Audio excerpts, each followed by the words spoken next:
With us now is Ann Rivers, Republican. Welcome. Thank you so much for having me. Sure. Ann, can you tell us a little bit about your background? I am a longtime resident of southwestern Washington. I've lived in both Cowlitz and Clark counties, both areas that are in the 18th district. I'm a La Center businesswoman. I've had my company since about 1996 and have been a community activist, also an active Rotarian and active with the West Clark County Relay for Life. So as you can tell, service is in my blood, and to me, I've been fighting for the folks in southwestern Washington. Now I just want to take that fight to Olympia. So why specifically are you running for this position? I'm running for this position because I've seen firsthand what's gone on in the 18th district, how we've been impacted by state decisions and policy. And I think I have some great ideas to sort of get us back on track. Okay. If elected, what would be your top 3 goals?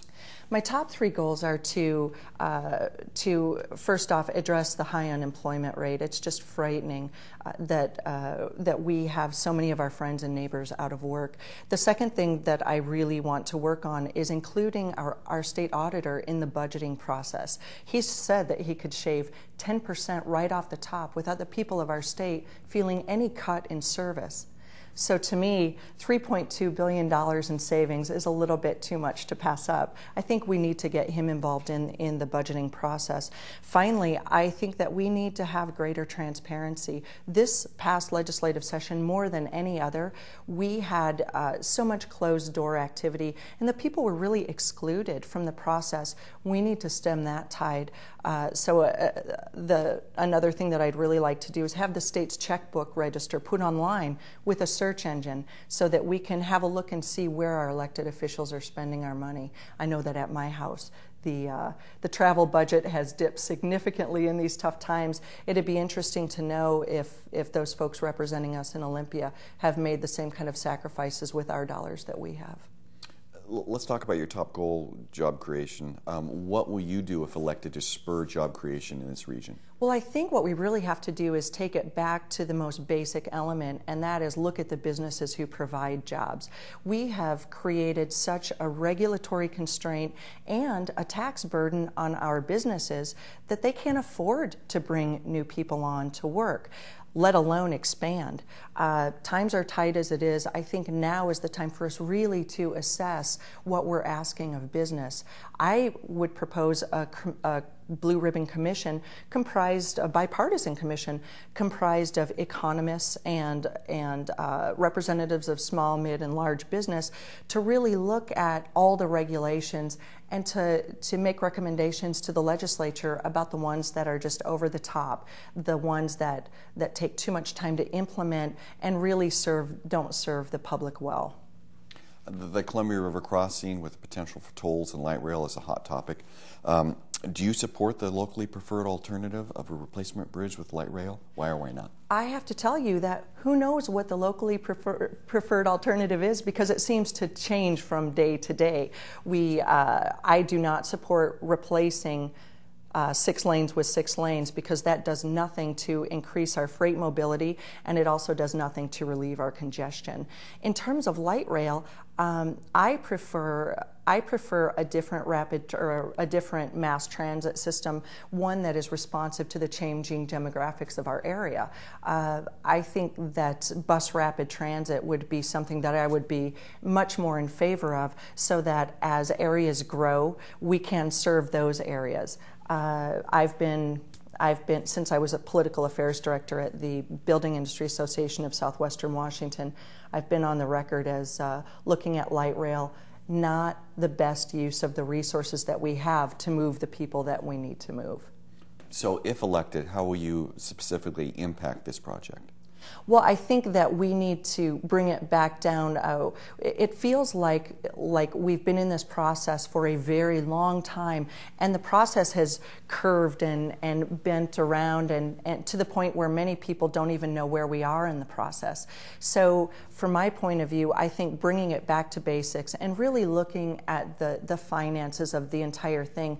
Estimates range from $2.97 billion to $4 billion for the cost. I've now seen reports that show that we built the Glen Jackson Bridge for 12 times less, even in today's dollar, 12 times less than the proposal for this bridge. I don't really know why that is. So I think really bringing it back to basics and making sure that our transportation needs are met in the most cost-effective, fiscally responsible, and functional way.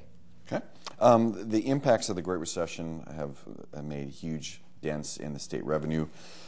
Do you have any reform suggestions for the current state tax structure? I do. I think first of all that we really need to include our auditor in our budgeting process. He's the guy who knows where all the bodies are buried. He knows where the waste is. He knows where the duplication of efforts is. He was the one who uncovered the $3.3 billion missing from Department of Health and Human Services.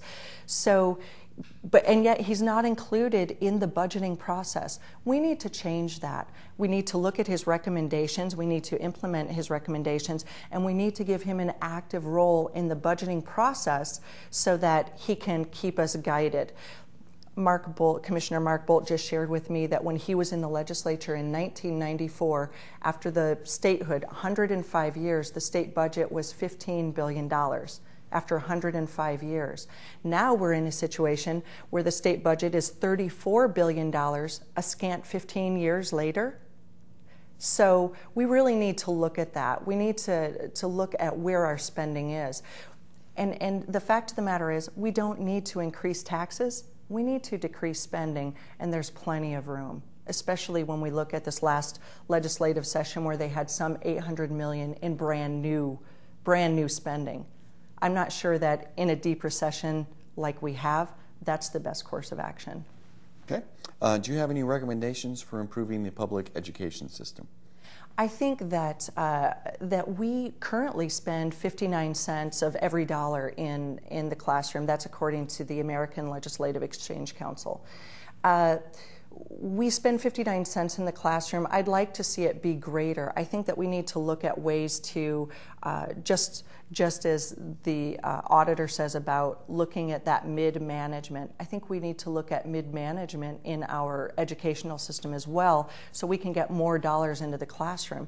Additionally, the most recent studies show that even in less wealthy areas, the greatest advances are being made where the schools are smaller. Now, we've seen all over our area where the schools are starting to look like college campuses.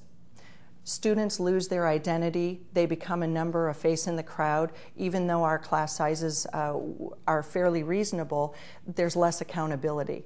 So we need to look at getting back to basics again, schools within schools, so that the students know their classmates, know their teachers, and more importantly, are known by their classmates and teachers.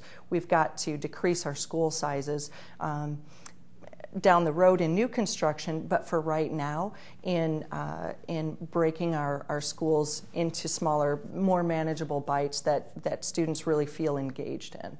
Okay. Our final question, why should voters select you over the other candidates? My residency here in southwestern Washington has helped me to really know my district and the hearts and minds of the people in my district.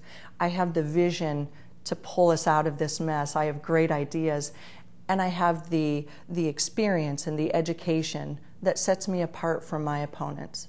So that's why I would hope that I would earn more votes than my opponents. Well, thank you very much for meeting with us, and good luck with your campaign. Thank you so much.